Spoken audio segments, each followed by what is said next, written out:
He's the #1 person over at the Railroad Museum at the Nevada State Railroad Museum. What? The #1 person, as far as we're concerned. And probably the #2, the #3, and #5, you know, that. Yeah. But I appreciate Chris. He's been here many years. He worked down in Sacramento, worked with Short Line, and what? The conference. Okay. Yeah. Okay. So, you ready? Yeah. All right, here's Chris. Good afternoon, and thank you very much for inviting me. I greatly appreciate the honor of being asked to talk here. I think it went down like this. I think I received a letter that said, "Thank you for offering to talk," and I'm going, I don't remember that letter, but okay. That was after 3 beers.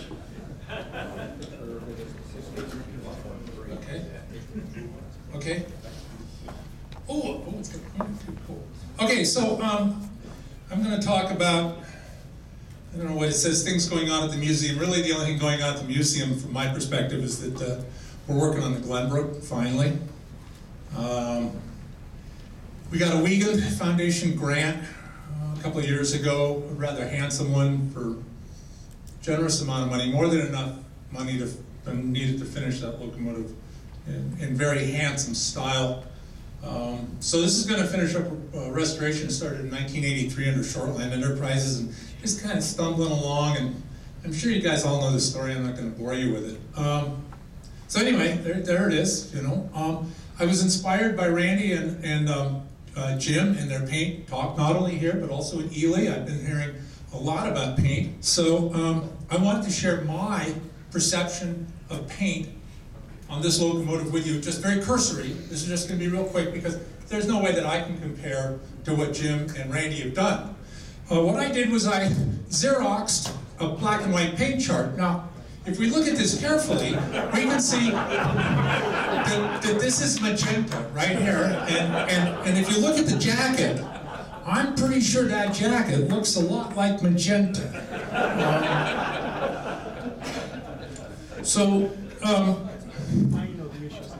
I can pretty much handle, I think, professionally, all the aspects of this restoration except the paint. I'm not a paint guy, and I'm not going to muddle my way through and try and slam something together that somebody will take me to task on. So I have a great deal of respect for Jim Wilkie and his work, and so I convinced the museum we needed to hire him to come in and give us a definitive paint scheme that was defensible when pissy historians start asking annoying questions.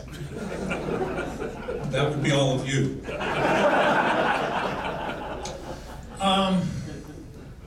So we drug this thing in to the shop, and I got the study out, and I looked at the study, the Shortland study from, it was whatever, 82, 83, Steve, whenever it was written, and I thought, I don't remember having read this study. It's been a long time, so I'll read it.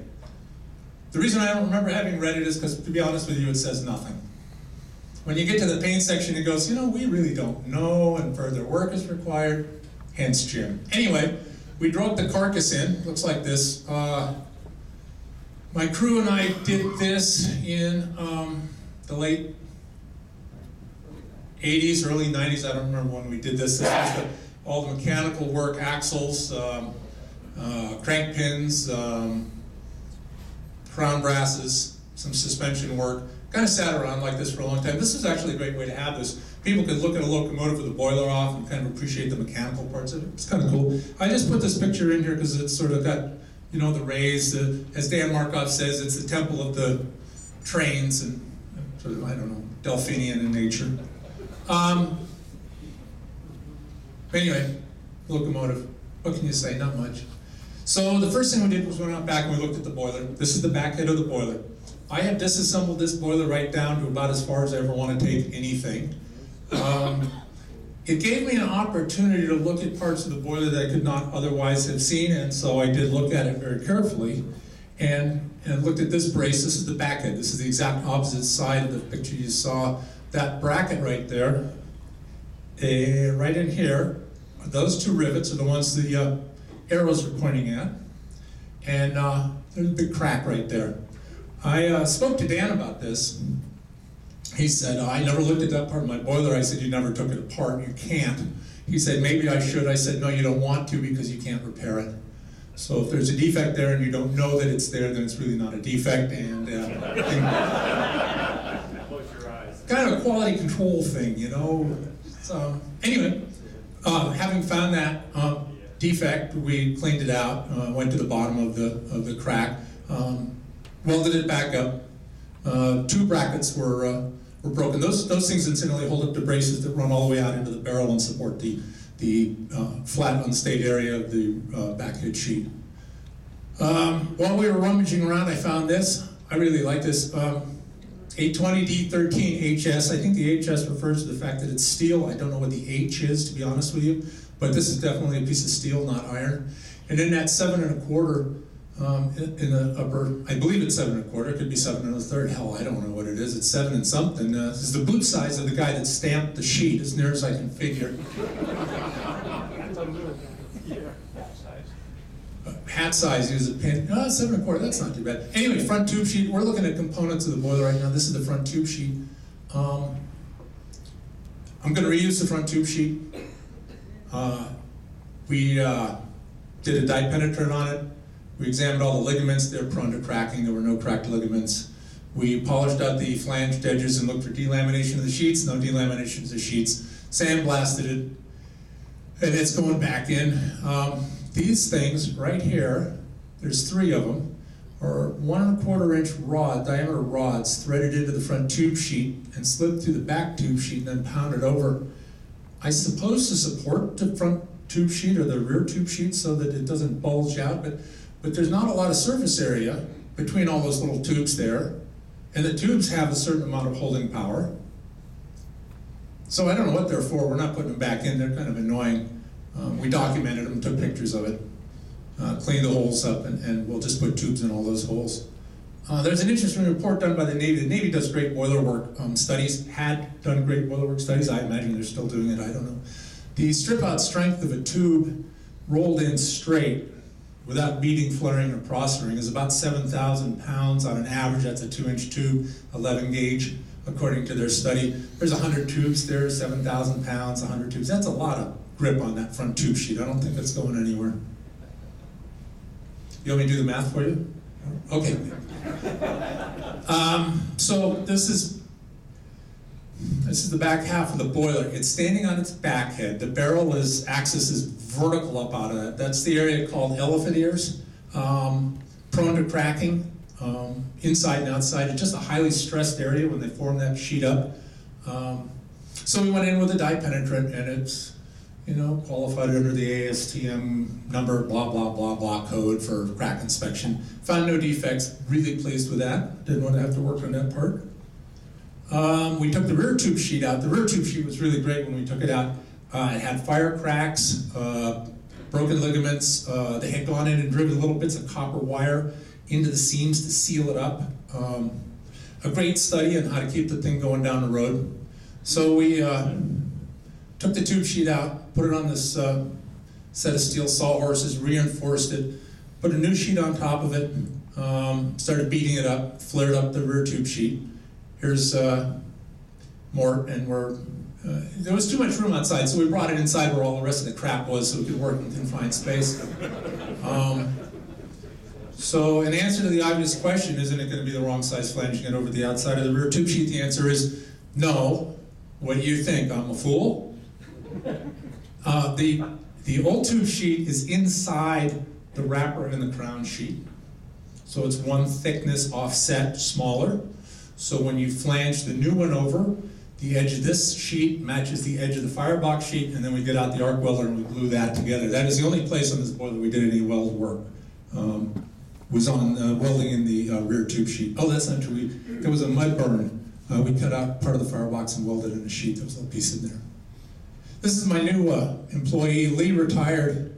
He was with me for a hell of a long time. And we were fortunate to pick up Mort. Had been a Marine, I don't know, the ex-Marine, previous Marine, whatever the Marines like to call themselves. He's a real workhorse, nice guy. Could not have done better hiring Mort. He could have come with a better name, though. So there we are, beating up the sheet. got the flatter more, it's swinging the hammer so fast it didn't register in the photograph. Here's Mort drilling holes. That guy never stops working. I really, really like working with him. He does a great job.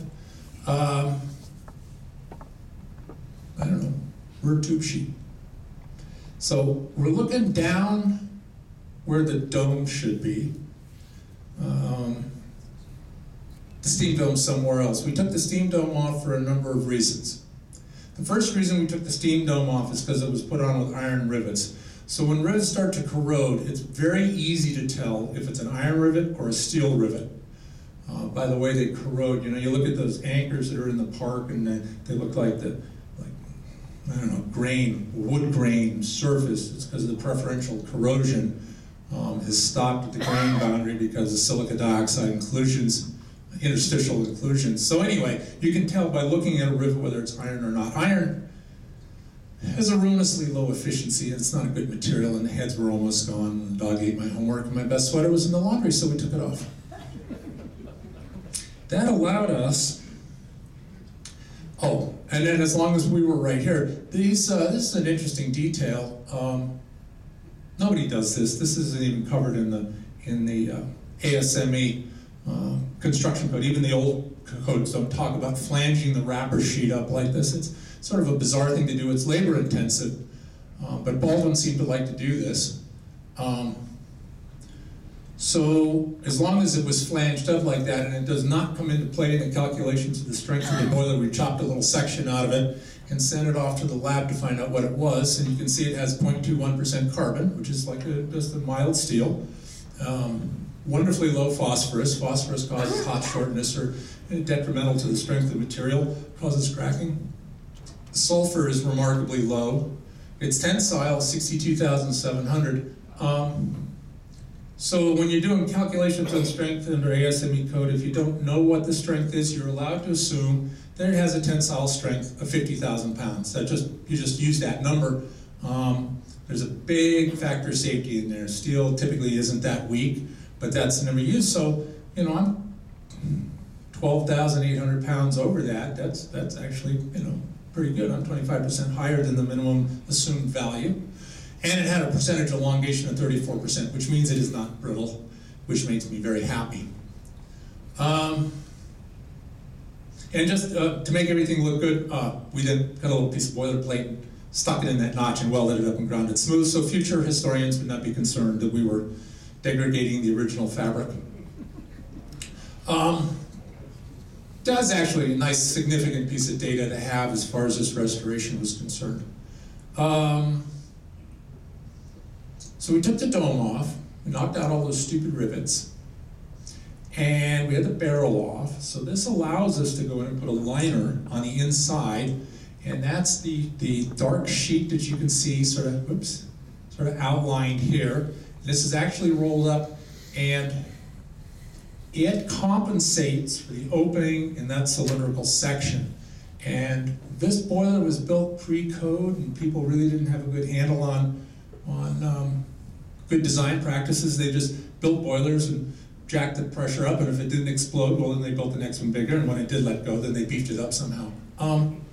This liner that we put in here allows us to then present to the FRA an approved boiler. This is one of the great weaknesses in this design. Dan doesn't have a liner in it. He has negotiated an understanding of the FRA somehow else. But it allows for a higher degree of safety, good longevity on the life of the boiler, and that's a good thing. Oh, by the way, so we're in there, we're driving all those rivets. Now you can't get in there and drive that rivet. You can't get in there with a gun. It's pretty small. We'll see another picture with one of the volunteers sitting in this thing. So we used an air buck, which is a little air piston on this side of the sheet with a snap in it to support the rivet head. Shot them on the outside. Let you know how tough the guys I work with are. Rick was using the air buck on the inside, placing the rivet in the hole, putting that little buck up behind it, air driven. Had 12 square inches of piston area on it, 100 pounds of air, that's about 1,200 pounds. He stuck that rivet in there, set it up on its blocks, pulled that trigger, yelled go. Shot that rivet in, it looked really good. took his glove off and was missing the end of his finger. You cannot let a hot rivet linger. You have got to drive that rivet. That guy said, yeah, well, that finger bit's history. We'll just go on with work. He's one tough son of a gun. He's my Eeyore. He goes, oh, this would be pretty good if it wasn't so bad. but he works his ass off, and his work is exemplary. I had a lot of respect for him. Okay, liner. Oh, there's the dome back on. You can see, excuse me, let's see, okay. We got, these are new rivets. These holes weren't here. This holds the liner in. We shot all these rivets. These are the new steel rivets. And then there are girth rivets, which are superfluous to the whole thing, but the holes were there in the boilers and in the dome, so we put rivets in and drove them up. And Mort's back there still drilling holes.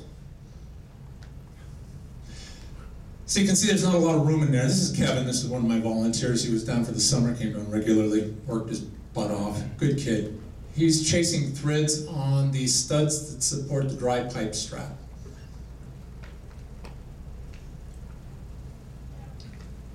That's moored in there. After you can see where we slid the new tube sheet in. We drilled a couple of mud ring holes, put some bolts in there, and he's in there with a hammer and a torch, doing the final adjustment on lining the sheets up so that the weld joints all look really good. And then he glued it in with a fire stick. More, you know, filling this thing up. I don't have a whole lot to say. We're going to run out of slides here pretty quick. Anyway, flanged up the transition sheet.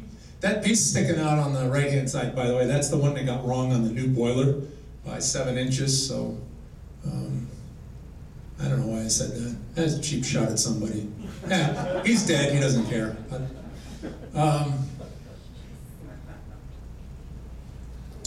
so we go over now to put the barrel on and make sure it all lines up. We need to put it in the frame. So that we could register the barrel off the smoke box and the back half of the boiler and the saddle, or the waste bearer, which is a more accurate term. So we set that down in there. Lower half of the transition course is going in. So Mort's doing that. I was working on the other section, building the barrel from the front tube sheet back. So we're looking at the first and second course in the front tube sheet.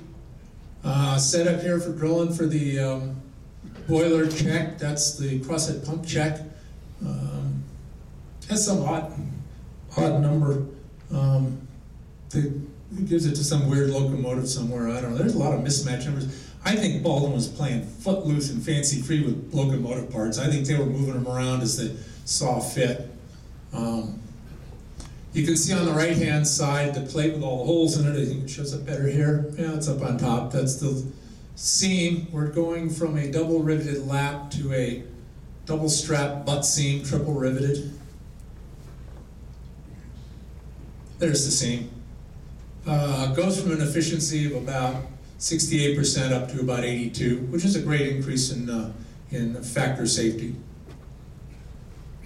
We pulled in the second course, is going into place, being sucked on in there, drawn up. I'd love to know how they did this for real. I mean, I would really like to see these guys do this for real, because we messed around with this thing for weeks, and drilling holes, and cutting, and fitting, and pounding, and heating, and you know Baldwin was turning these things out a lot faster than that. I'd love to know what their methodology was. I'd also like to know why that locomotive looks so incredibly short in that picture.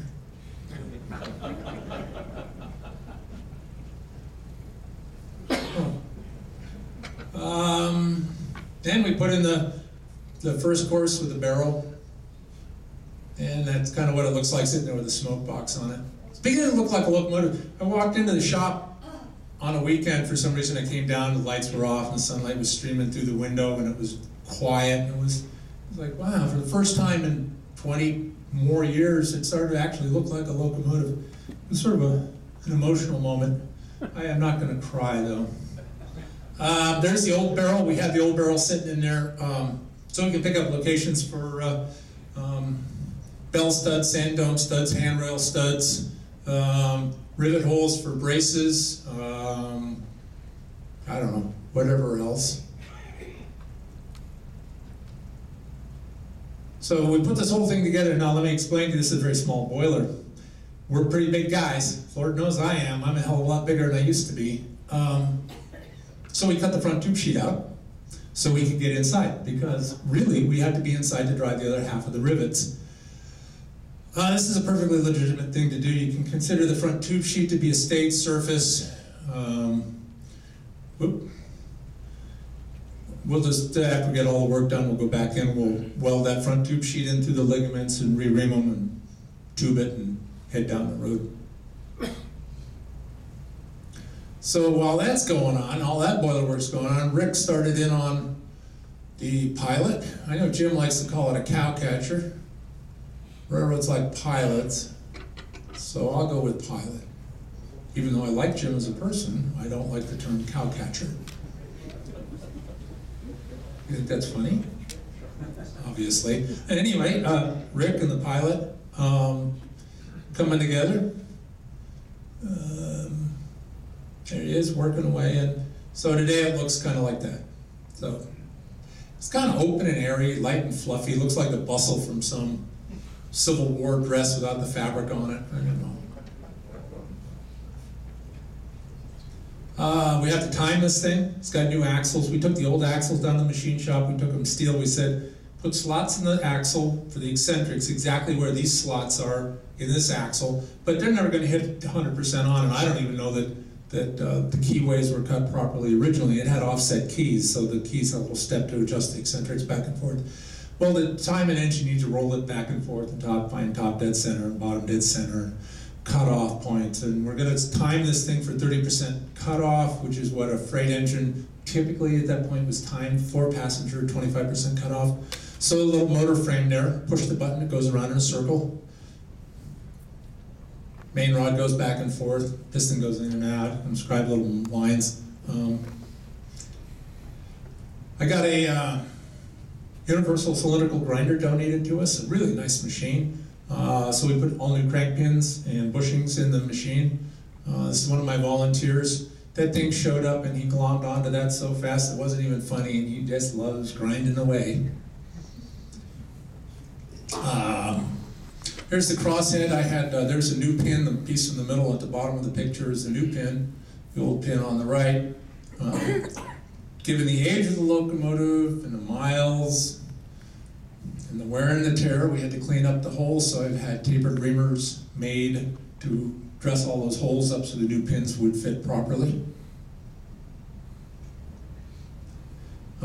So here's the crosshead in place, and see that piston rod right there? You know what that is? That's hard chrome 4140. Ooh, we're never going to have rust on that. I put chrome-plated rods, valve rods and piston rods in this because we're putting in road packing, and if it sits for any length of time on a steel surface, it's just going to corrode a little groove right into that rod, and over the years it will take its toll. That's kind of one of the, not particularly historically accurate things I've done. Actually, on that note, I've done a lot of not historically accurate things. Let me address the philosophical aspects of the restoration of this locomotive. You know, so I've been on a lot of projects, and I agonize about being true to the artifact, true to the history, preservation of original fabric, not doing something that's not right, not making things up. I'm getting too old for that crap. I'm so tired of that. I mean, I haven't put locks on the doors on the McKean car because I can't find the right ones, and I'm not going to go down and buy Schlake doorknobs out of Lowe's and put them on McKean. I'm just not going to friggin' do that. So on this locomotive, from a philosophical standpoint, so long as I do not compromise the integrity of the original fabric, and I don't know, cut the front pedestals out and turn it into an American or something else, so long as I don't butcher the original artifact any more than necessary. I say that in deference to the boiler, because obviously we're putting a new boiler with riveted seams that isn't the original construction for safety reasons. My philosophy on this locomotive is just to build a bitchin' engine. I really am not too worried about great accuracy, so long as what I do is completely reversible. And it's made my life easier, and it's made the project infinitely more fun. I would like to get the paint right, because when you look at an artifact like a locomotive or a car, really you're looking at a good paint job hanging on something there that might be of significance. So the paint is important, the safety is important, the longevity of the artifact is important, and the rest of it is just fluff.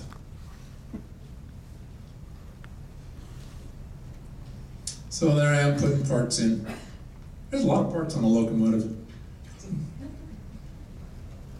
So this engine sat for a wicked long time, not running. And for some reason, this steam chest had a lot of water in it, and the valve face became very corroded and pitted to the point where you couldn't get a good cutoff on the valve ports. So this is a cast iron lapping block and a little air mechanism and a can of G grit clover. G is about as coarse as you can get. It's like sort of like gravel and grease. It's pretty aggressive stuff. And this thing just sat there automatically all day long, going back and forth. We lapped this thing for about 2 weeks. People would walk by and put a little more goop on it, and it just sort of sit there and run slowly back and forth, lapping its way in. We'd turn the block twice a day. We'd take the block off, we'd lap it against the D valve, we'd put the D valve in there, we'd lap it against the face. You cannot lap two surfaces flat. Two surfaces lapped together will become curved. That's how they make mirrors for telescopes. You need 3 surfaces. You need to lap 2 together, and then you need to lap 2 others together, and then the final 2 together so they cancel out. So that's why we did the plate, the valve, and the valve face, sort of in a round robin sort of method.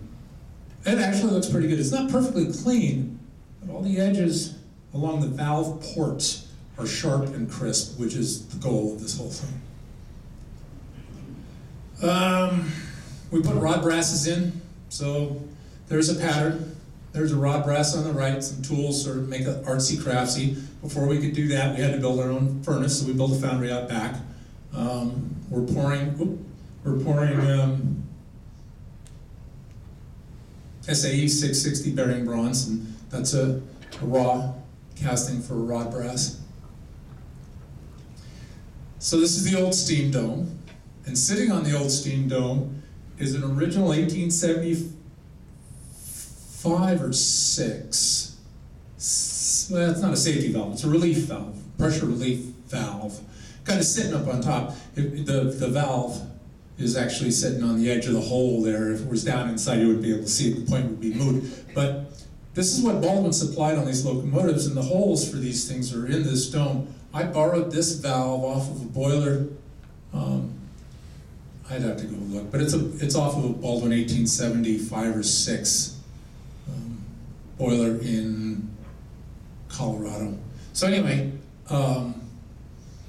for historic accuracy and presentation, we're going to put this dome back on with this valve setup in there so that it's historically accurate when it's on static display. But when it's out running, we'll put this dome on, which is a large weldment, heat-treated, qualified material, obviously no holes in it yet. And on this one, we'll put late model safety valves on it, to satisfy the requirements of the boiler inspectors and the insurance companies. And then that's the flow bowl, cast iron flow bowl that goes on top of it. That actually was on the engine when we got it. It's kind of a neat piece. So when Rick wasn't building the pilot, he was building the smokestack. The red part's the base off the Glenbrook, and then he started in on the sheet metal part. That's 10 gauge. Big debate, do you cut that collar and weld it on, or do you take a hammer and flare that sheet out? He's a little intense. He took a hammer and he flared out that 1/8-inch steel sheet all the way around. Did a rather nice job. We saved all the bolts, the hardware, threaded hardware there.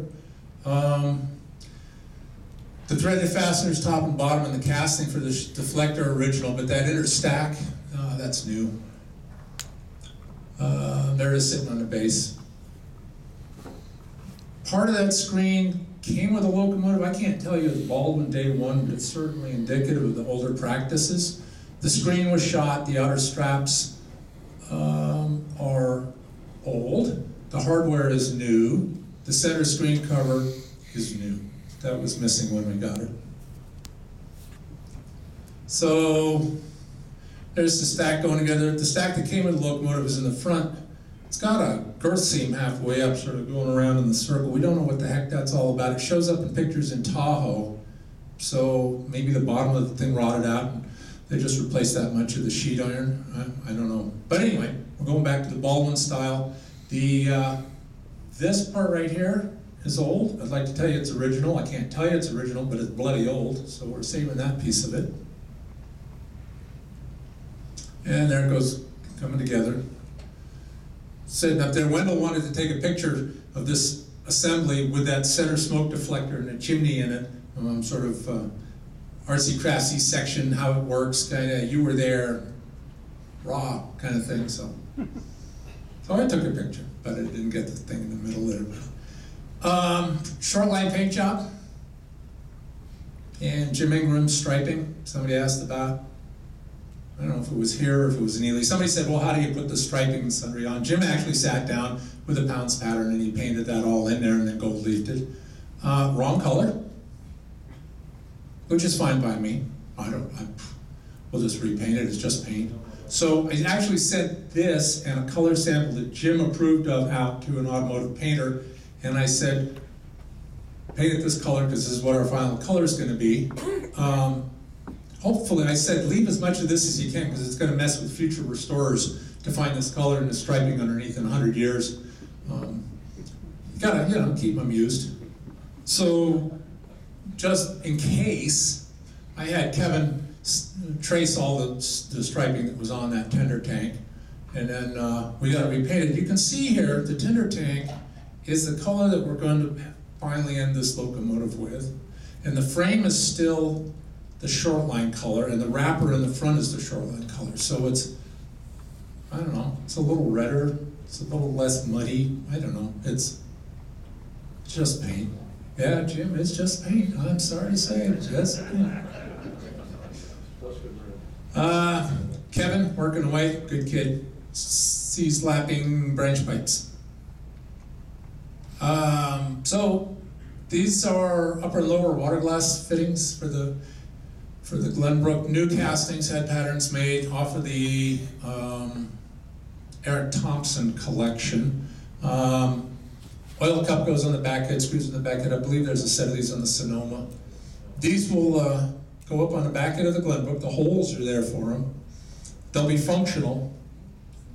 But I'm also going to put a hydrostatic lubricator in there with a T or a, I don't know, three-way valve or something so we can run hydrostatically, but at least we'll have these parts filling up the holes that are in the back head. That's just partially machined. I haven't gotten very far into it when I took this picture. I have a whole bunch of patterns off, or work off at the foundry currently. I'm doing bells.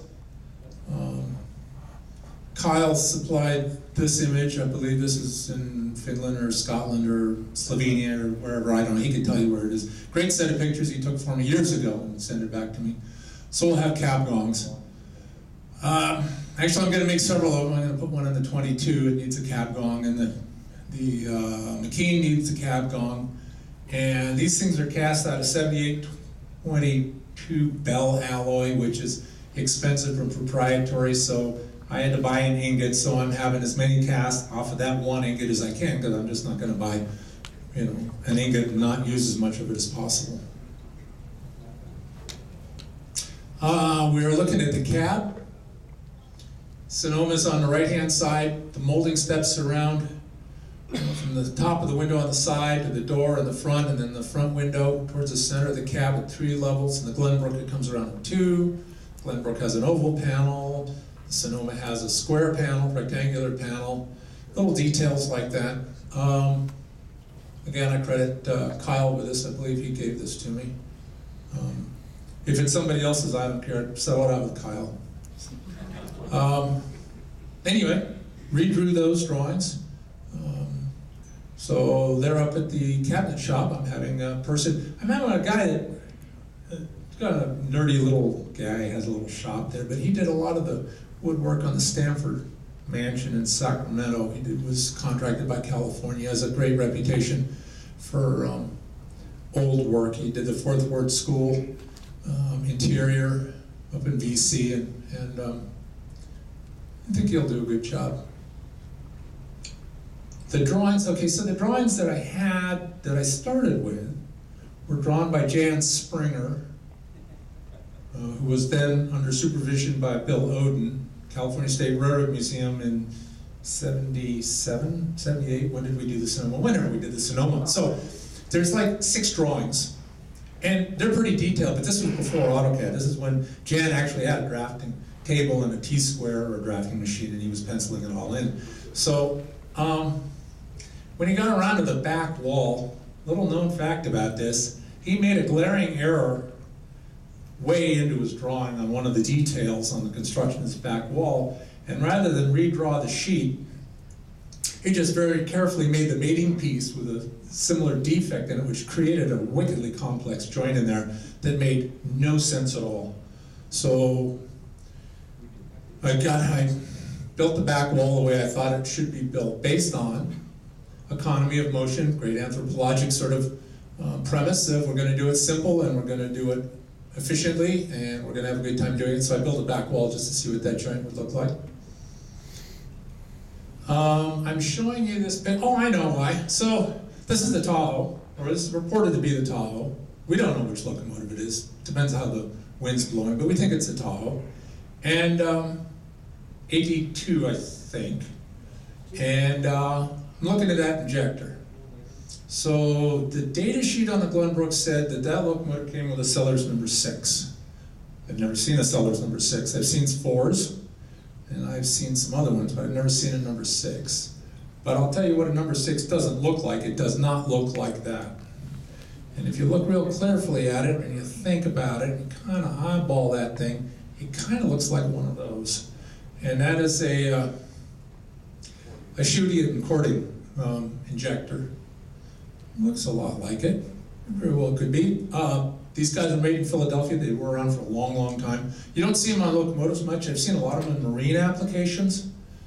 This one is reported to have come off the tugboat Hercules. Somebody brought it in and said, here, I found this when I was on board the tugboat Hercules late at night dressed in black.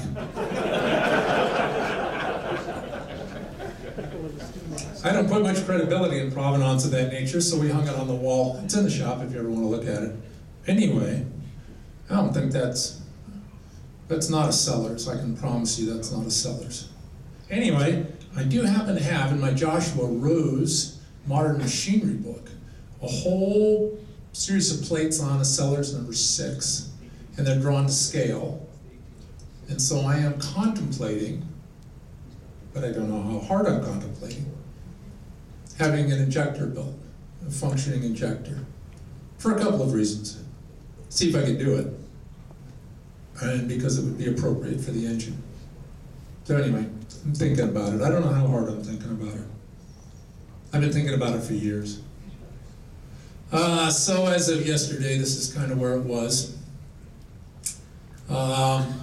Yes, the transition, lower half of the transition sheet is out of the boiler.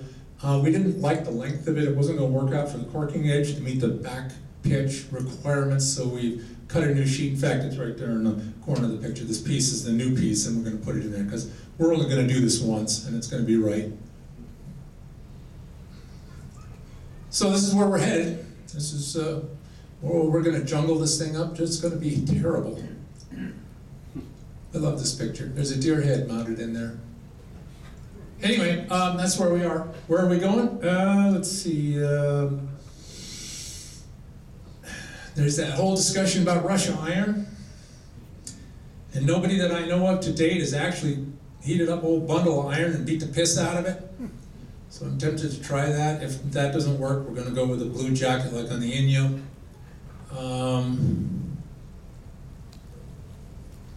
I don't know what else needs to be addressed on that locomotive. A lot of little things, but I think we got it under control. So right today, as we speak, we're a little bit ahead of schedule, and we're nicely under budget, and we're moving ahead. So this whole talk was great things going on around the museum. We're third railing the track. Rick and Mort have been out there in the warm sun enjoying the fall days, and they got about 70% of the track 3-railed. They're coming up on doing half draws and switch frogs, though Rick will work on that this winter. I don't know, what else are we doing there? I'm sure we're doing great things, I just have not been paying attention. That's about it for the Glenbrook. Does anybody have any questions, observations, criticism? Oh, there's a hand up over there, yeah. You gonna use the original deer head or go out and shoot a new one? Oh, there's actually, we're not sure it's going to be a deer, Oh, though okay. it could be something else, but we'll mount something in there head-wise. That's it? That's one question? Boy, I'm disappointed. Oh, excuse me. The podium recognizes Charles Stephenthal. Yes? Does anybody on the steam crew smoke a pipe? Oh, yeah. Charlie wants to know if anyone on the steam crew smokes a pipe. Have to be authentic. We'll learn. Yeah, we'll learn. Yeah. You bet, Charlie. Go ahead. Hey, good question. Hey, that's Charlie. We all love him. Special child of the railroad history group here. Any other questions, comments, observations? None? What are we gonna pull behind it? That's a damn good question. I don't know. We do have the 24, which ran behind it from Tahoe City to Truckee. It was up in Alturas, and we acquired that. We acquired that in '86, I think. It's a little rough. It's a little combine. It's a cute little car. I don't know anything more about it than that. Wendell does. I believe Herman Darr knows about it, but I don't. I don't know anything about it. We could pull that. We could pull stock cars. We have stock cars. Yes, Charlie. Charlie has another question. Will the Eureka come up at double head? Will the Eureka come up in double head? Yeah, I don't think you could keep him out of town with a light infantry. Yeah, and Dan's talking about coming up with his coach that he's building too, the William Meyer and Small car. Yeah. Somebody out there got that. Anything else? Oh, Mike. What's the ETA on? July 30th, 2014. We're way ahead of schedule. Yeah. And you're gonna have a big steam festival? We're talking about it. We're in the discovery phase currently. I hope that we find the support to have a big party in 2014 and then out shopping at this. Yeah. I don't know why they put me at the 2 o'clock slot. For God's sakes. I was out there in Ely. I had that whole front row fast asleep. They were... Oh, I'm not kidding. I didn't know who I was talking to out there. I was talking about riveted joints and a conversion I made to a locomotive, and it just knocked them out. Yeah. You're talking about putting one injector in. Did it come with 2 injectors or a crosshead pump? The paperwork suggests it came with a crosshead pump and 1 injector. We have a crosshead pump. The numbers don't match. It looks like an aftermarket. They drilled holes and bolted the thing on. Seems kind of odd. Wendell could go into this in great detail with you. We have a nice photograph of this locomotive fairly early on. We know it's early because it doesn't have its hydrostatic lubricator in it.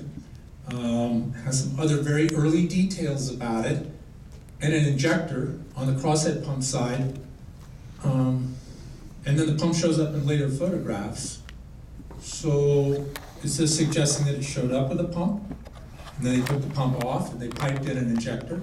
And then they took the injector off and they put a pump back on? I don't know. I'd like to tell you it keeps me awake at night, but there is not very much of anything that keeps me awake at night. But that's a question that I don't have an answer for. I don't know. Maybe it should have come with one and it didn't. Baldwin played Footloose and Fancy Free, and then Glenbrook complained and they sent one out. I don't know. So what are you going to put on it then? Crosshead pump. Oh yeah, we'll put that back on. Yeah. That should be a lot of fun. Is that it? No? I guess that's it. Thank you all very much.